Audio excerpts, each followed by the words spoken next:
नमस्कार, मी संदीप देसाई. शेतीमित्रमध्ये आपलं स्वागत. शेतीमित्र या बातमीपत्रात आपण पारंपरिक आणि आधुनिक शेतीमध्ये यशस्वी झालेल्या शेतकऱ्यांची काही उदाहरणं पाहणार आहोत आणि त्याचबरोबर घेणार आहोत तज्ज्ञांचं मार्गदर्शन.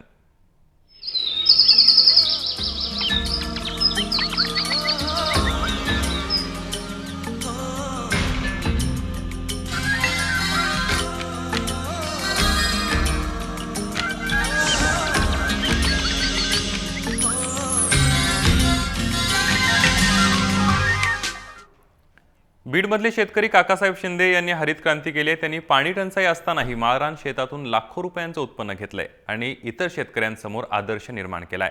तर आपणही जाऊया काकासाहेब शिंदे यांच्या शेतात. हे आहेत बीड जिल्ह्यातल्या बोरखेड गावातले काकासाहेब शिंदे. यापूर्वी ते आपली शेती पडीक ठेवून व्यवसाय करायचे आणि काही शेती पारंपरिक पद्धतीनं करायचे, पण कधीच त्यांना खर्चापेक्षा जास्त उत्पन्न मिळालं नाही. मात्र 2 वर्षांपासून त्यांनी आधुनिक शेती करायला सुरुवात केली आणि पहिल्याच वर्षी भरघोस उत्पन्न घेतलं. आपण ह्या शेतीकडे वळलो. अगोदर आम्ही ऊसाचीच शेती करीत होतो. पाणी पण भरपूर होतं. पाणी भरपूर असल्यामुळे पूर्ण ऊसाचीच शेती असायची. पण मध्यंतरी पिरियडमध्ये पाणी एकदम कमी झालं. मग पाणी कमी झाल्याच्या नंतर काय करायचं? पाणी तर आपल्याकडं एकदम कमी प्रमाणात आहे. मग काय करायचं आपण नेमकं? मग असं विचार करीत करीत आमचे मित्र लिंबा गणेशला बावणे साहेब म्हणून उद्धव भावने त्यांच्याकडे गेलो. बसल्याच्या नंतर आमची चर्चा झाली की आता पाणी आपल्याकडं कमी, मग त्याच्यावर काय करायला पाहिजे. तर मग ते म्हणले आपण आता भाजीपाल्याकडं वळलं तर चांगलं राहील आणि कमी पाण्यावर. मी म्हणलं कमी पाण्यावर भाजीपाल्याला तर पाणी जास्त लागतं, मग कमी पाण्यावर कशी शेती होईल? तर ते म्हणले नाही चालतंय, मल्चिंग जर केलं आपण, मल्चिंग आणि ठिबक जर केलं तर बिलकुल कमी पाण्यावरती शेती करता येते आपल्याला. नाही आता नगदी पिकाच्या याच्यामध्ये दररोज आपल्याला पैसा याच्यामधून उपलब्ध होऊ शकतो. ऊसाचं जर पीक घेतलं तर 12 महिने आपल्याला पैसे घेता येत नाहीत ना त्याच्याकडून. मग ह्या पिकामधून आपल्याला अगदी 60 ते 70 दिवसाच्या नंतर आपण पुढे गेलो की लागलीच आपण याच्यामधून पैसा मिळायला लागतो आपल्याला. पहिलं इथं काय पाण्याचा सोर्स नव्हता काही. याच्यामध्ये आपण सुरुवातीला एक बोर मारला. त्या बोरला थोडंफार पाणी लागलं. त्याच्यावरती काही जमाना म्हणून नंतर विहीर घेतली बाजूला. इथं विहिरीला थोडंफार पाणी लागलं. चांगलं उत्पन्न मिळाल्यानंतर काकासाहेबांच्या अनेक गोष्टी लक्षात आल्या. त्यांनी सध्या त्यांच्या 35 गुंठे शेतात गहू, टोमॅटो, वांगी यांच्या लागवडीसाठी बोर विहिरीच्या पाण्याचं नियोजन केलंय आणि या नियोजनातून त्यांनी शेती फुलवली आहे.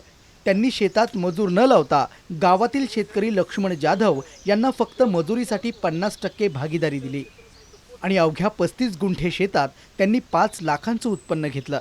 या टोमॅटोचं उत्पन्न 2,30,000, वांग्याचं उत्पन्न 1,80,000 आणि गव्हातून 90,000चं उत्पन्न झालंय. आता प्रत्येक जण आपण जर कुठल्या शेतकऱ्याला जर विचारलं की बाबा शेती, तर ते पहिल्यांदा उत्तर असतं त्याच्याकडे की बाबा शेती परवडत नाही. मी तर म्हणतो शेती परवडत नाही म्हणणारा तो शेतकरीच नाही, असं माझं मत आहे वैयक्तिक.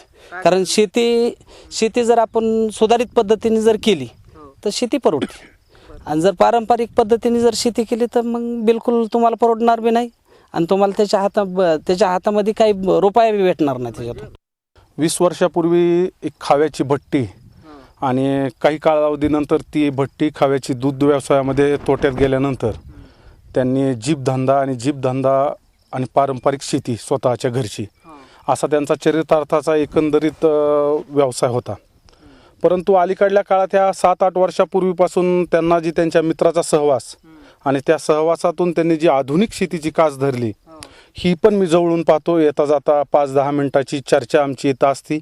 शेतीची मला वैयक्तिक आवड असल्यामुळं नोकरी करत करत मी त्यांच्या शेतीचा अनुभव घेतो आणि माझ्या शेतीमध्ये सुधारणा करण्याचा प्रयत्न केला.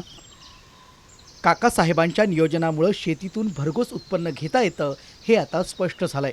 त्यामुळे शेतकऱ्यांनी आधुनिक शेतीची कास धरावी असा सल्ला त्यांनी दिलाय. उद्धव मोरे, जय महाराष्ट्र, बीड. बीटेक पर्यंत शिक्षण घेतलेला एखादा तरुण शेतीकडे वळला हे तुम्हाला सांगितलं तर विश्वास बसणार नाही. मात्र अकोल्याच्या प्रदीप पाटील यांच्याकडे पाहिलं तर ते तुम्हाला पटेल. बीटेक पर्यंत शिक्षण पूर्ण केल्यानंतर त्यांनी शेतीचा पर्याय निवडला आणि तो यशस्वीही करून दाखवला. एकीकडे राज्यभरात नापिकीमुळे शेतकऱ्यांच्या आत्महत्या होत असतानाच खारपान पाट्यासारख्या भागातही बागायती शेती फुलवून भरघोस उत्पन्न मिळवता येतं. याचा यशस्वी प्रयोग अकोला जिल्ह्यातील गुणापूर गावातील उच्च शिक्षित तरुण शेतकरी प्रदीप पाटील यांनी केला आहे. आणि आमच्या भागात याची मागणी भरपूर वाढत चालली आहे. दिवसेंदिवस याची ग्राहकी एक चांगली तयार झाली. लोक स्पेशली दुरून येऊन याची मागणी करतात की आम्हाला ते झाडाची पिकलेलीच पपई पाहिजे. हे कुठं याच्यात केमिकलचा कुठंच याच्यात यूज आलेला नाही आहे. तर आपल्याला चांगला त्यात फायदाही झाला. प्रदीप पाटील यांनी बीटेक पर्यंत शिक्षण पूर्ण केलं. शिक्षण झाल्यावर नोकरीकडे न वळता त्यांनी खारपान पाट्यामधील वडिलोपार्जित 2 एकर शेतीवर मेहनत घेण्यास सुरुवात केली. 2 वर्षापर्यंत पारंपरिक पद्धतीने शेती केली, परंतु मेहनत करून त्यांना कमी प्रमाणात त्याचा मोबदला मिळायचा. खारपान पाट्याचा भाग असल्याने शेती बागायती करणं शक्य नव्हतं, पण कृषी क्षेत्रातील शिक्षण या तरुणाच्या उपयोगी पडलं.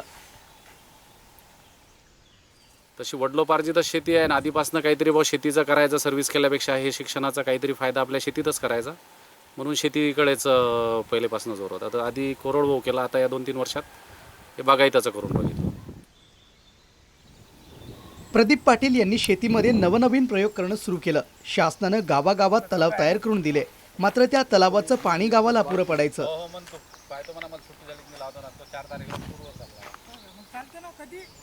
परिणामी वेळेच्या आतच तलावाचे पाणी संपायचे, म्हणून त्या तलावात प्रदीपने विहिरीतलं पाणी सोडणं सुरू केलं. पाणी तलावात गेल्यानं पाण्यातील क्षार कमी झाले आणि पाणी शेती योग्य झालं.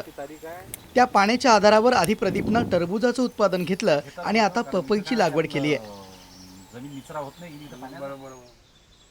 या भागातले बरेचसे लोक येतात, पाहतात की इथं होऊ शकते का आपल्या खारपान पट्ट्यात.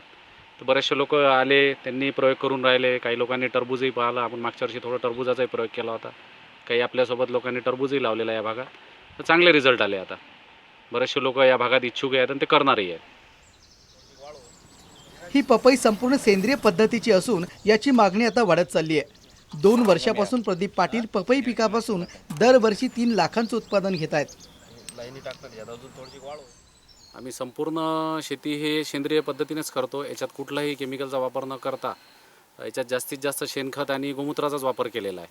त्यामुळे याचं क्वालिटी चांगली बनलेली आहे. लोकांना याची चवही आवडते आणि सगळ्या विक्री जी आहे ते झाडाला पिकलेलंच फळ विकल्यामुळे याचं चव चांगली सुधारलेली आहे.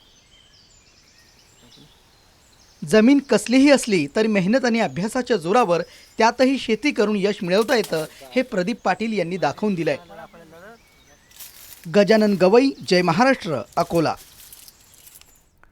बुलढाणा जिल्ह्यातला एक शेतकरी परदेशातल्या शेतीचं निरीक्षण करून आपली शेती फुलवतोय. गावडला गावचे शेतकरी मूलचंद भट्टड यांनी ही किमया केली आणि विशेष म्हणजे त्यांना बोलता येत नसताना त्यांनी परदेशात जाऊन शेतीची पाहणी केली आहे.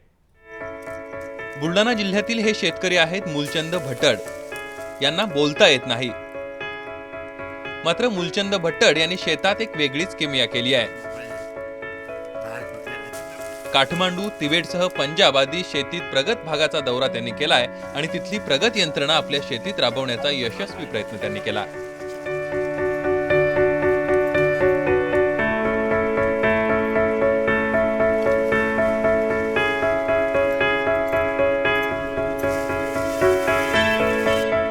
मूलचंद भट्टड यांनी लागवड केलेल्या मिरचीतून लाखो रुपयांचं उत्पन्न मिळवलंय. तर त्यांनी आपल्या शेतात कांदा, लिंबू, सोयाबीन यासारखी पिकं घेतली आहेत आणि विक्रमी उत्पन्नही काढलंय.